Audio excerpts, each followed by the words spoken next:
ये तस्वीर यमुनानगर के उस अस्थायी स्कूल की है जिसे कम्युनिटी सेंटर में शिफ्ट किया गया है। एक ही हॉल में सैकड़ों बच्चों का शोर, अलग अलग कक्षाओं के विद्यार्थी और उसी हॉल में बैठे शिक्षक।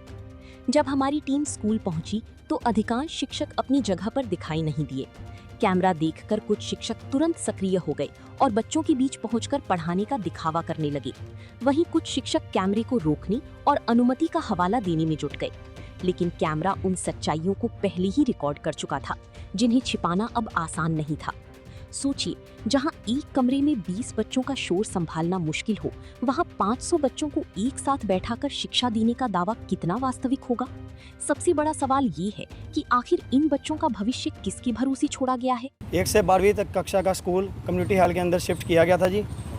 इस पे बच्चों की पढ़ाई पे भी लिखाई में फ़र्क पड़ रहा है। 10-10, 12-12 क्लासें एक कम्युनिटी हॉल के नीचे पढ़ रही हैं। अध्यापक कैसे पढ़ा रहे हैं? हाँ, अगर हम 4 बंदे खड़े हो जाएं, एक की आवाज़ दूसरे को सुनाई देती है, वो परेशान हो जाता है। ये 12-12 क्लासें एक कम्युनिटी हॉल के नीचे पढ़ रही हैं। ये अध्यापकों की फेरबदल जमाबंदी के कारण, अध्यापकों की मिली भगत के कारण ये स्कूल चल रहा है। बच्चों के भविष्य से खिलवाड़ हो रहा है। बच्चों को यहाँ से शिफ्ट कहाँ किया गया था? बच्चों को यहाँ से सब्जी मंडी शिफ्ट किया गया था। ये अध्यापक बोल रहे हैं हमें निगम ने स्कूल दे दिया है। निगम अथॉरिटी नहीं देता किसी को अपनी सरकारी बिल्डिंग देने का। क्या जैसे आप अभिभावक हैं तो कितना असर पड़ेगा इन बच्चों की पढ़ाई? शिक्षा ही कहाँ होगी सर?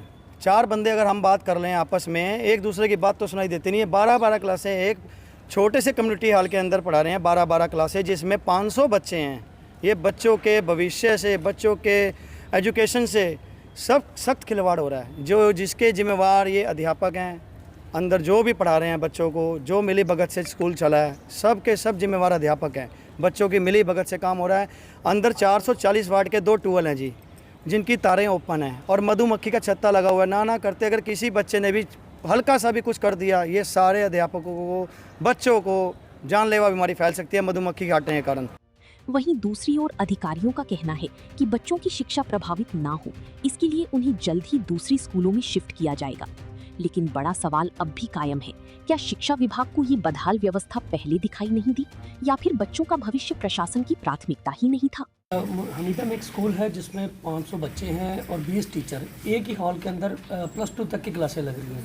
जी, आपने भी मेरे संज्ञान में लाया। मेरे संज्ञान में पहले भी है कि वहाँ पर बिल्डिंग ना होने की वजह से हमें टेम्परेरी शिफ्ट किया है वहाँ पे कम्युनिटी हॉल में स्कूल को, और हम उसका अल्टरनेट अरेंजमेंट देख रहे हैं और जल्द ही इसकी व्यवस्था की जाएगी। आसपास के स्कूलों में जो नियर बाई स्कूल हम पढ़ते हैं, कुछ क्लासेस हम वहाँ शिफ्ट करने की प्लानिंग कर रहे हैं। तो क्या सर ऐसे बच्चों की पढ़ाई प्रभावित नहीं होगी? बिल्कुल, आपकी बात जायज़ है। बच्चों की पढ़ाई प्रभावित होती है। एक हॉल में अगर क्लास लगेंगी तो बच्चे डिस्टर्ब भी होते हैं, टीचर पढ़ाने वाला भी डिस्टर्ब होता है। तो हम इसकी वैकल्पिक व्यवस्था के लिए हमें प्रयास कर रहे हैं। 1-2 दिन में हम इसका कोई सोल्यूशन ढूंढेंगे। कुछ क्लासें हम आसपास के जो स्कूल हैं उसमें हम शिफ्ट करने के लिए प्लानिंग कर रहे हैं।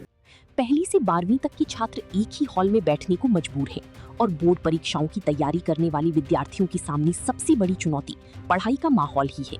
हालांकि मामला सामने आने के बाद जिला प्रशासन हरकत में आया है। अब देखना होगा कि प्रशासन कब तक इन कठिनाइयों का समाधान करता है। यमुनानगर से परवेज खान, पंजाब केसरी टीवी। हमसे जुड़े रहने के लिए हमारे YouTube चैनल को सब्सक्राइब करें और नई वीडियो की नोटिफिकेशन के लिए बेल आइकॉन को दबाएं। अगर आप ये वीडियो Facebook पर देख रहे हैं तो लाइक जरूर करें और ज्यादा से ज्यादा शेयर करें। धन्यवाद।